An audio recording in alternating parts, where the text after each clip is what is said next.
কি কি পাওয়া গেল একটু দেখেন তো। এখানে একটি মোটরসাইকেলের গ্লাস পাওয়া গেল এবং যে ডেন্টি খায় সে ডেন্টি পাওয়া গেল বোতলের ভিতরে। এটা একটা পাইপ, যেটা বাবা খায় সে বাবা পাইপটা পাওয়া গেল।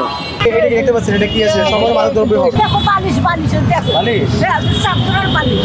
এখানে হচ্ছে এটাকে ডেন্ডি বলে না কি বলে, জুতার গাম মেনলি আর কি, নেশা করে। এটা পাওয়া গেছে এখানে। এবং হচ্ছে এই যে টাকা দিয়ে বানানো হয়েছে নেশা করার, বাবা সম্ভবত নাম এটার, এটা পাওয়া গেছে। সিগারেট পাওয়া গেছে, আগুন পাওয়া গেছে। আমাদের একটা বিশ্ববিদ্যালয় ক্যাম্পাস, এখান থেকে আমাদের অহরহ আমাদের শিক্ষার্থীরা যাতায়াত করে। আমাদের ফিমেল স্টুডেন্ট, মেল সবাই এখানে যাতায়াত করে।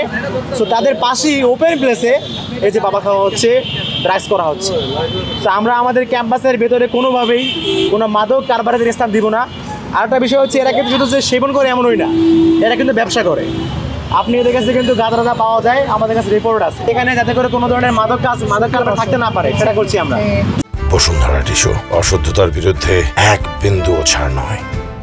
বিভিন্ন জায়গায় আমরা দেখতে পেয়েছি অনেক মাদকাসক্ত যারা হচ্ছে মাদক বেচাকেনা করে, এই ধরনের লোকজন এবং হচ্ছে পাগল শ্রেণীর মানুষ যারা হচ্ছে আমাদের শিক্ষার্থীদের নিরাপত্তার জন্য হুমকি। তো আমরা আজকে এটা হচ্ছে আমাদের প্রক্রিয়া টিমের নিয়মিত অভিযান, যে তারা ক্যাম্পাসকে পরিচ্ছন্ন রাখে।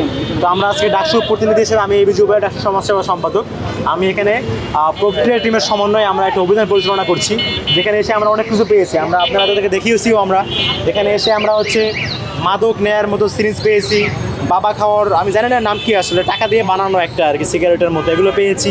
এবং হচ্ছে ওই যে ডেন্ডি বল সম্ভবত গাম টাইপের, এগুলো পেয়েছি। এবং হচ্ছে নানাবিধ ছুরি, কেসি, ব্লেড, অনেক কিছু পেয়েছি আর কি। তো এগুলো আসলে আমাদের জন্য খুবই নিরাপত্তা হুমকি। এটা ক্যাম্পাসের ভেতরে, এখান থেকে আমাদের শিক্ষার্থীরা অহরহ যাতায়াত করে, বিশেষ করে ফিমেল স্টুডেন্ট যারা আছে। তো সেই জায়গা থেকে এইটা সমস্যা। আবার হচ্ছে অনেক সময় সন্ধ্যা পরে এখানে চিনতেও হয়। তো আমরা আমাদের ডাকসু প্রতিনিধিদের আমাদের অন্যতম ওয়াদা ছিল যে আমরা আমাদের ক্যাম্পাসটাকে নিরাপদ রাখবো, সেফ রাখবো শিক্ষার্থীদের জন্য।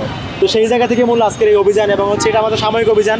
আমরা এর পরেও কাজ করব। আমরা সাস্টেনেবল সমাধানের পথে হাঁটতেছি। আমরা আমাদের ক্যাম্পাসের সবগুলো প্রবেশ পথে আমরা সিকিউরিটি ফোর্স রাখবো, যাতে করে এই ধরনের যারা মাদকাসক্ত, মাদক বেচাকেনা করে এবং হচ্ছে যারা ছিনতাই করে, এই সমস্ত লোকজন এরা যারা ক্যাম্পাসে ঢুকতেই না পারে, আমরা সেটা দেখবো ইনশাআল্লাহ।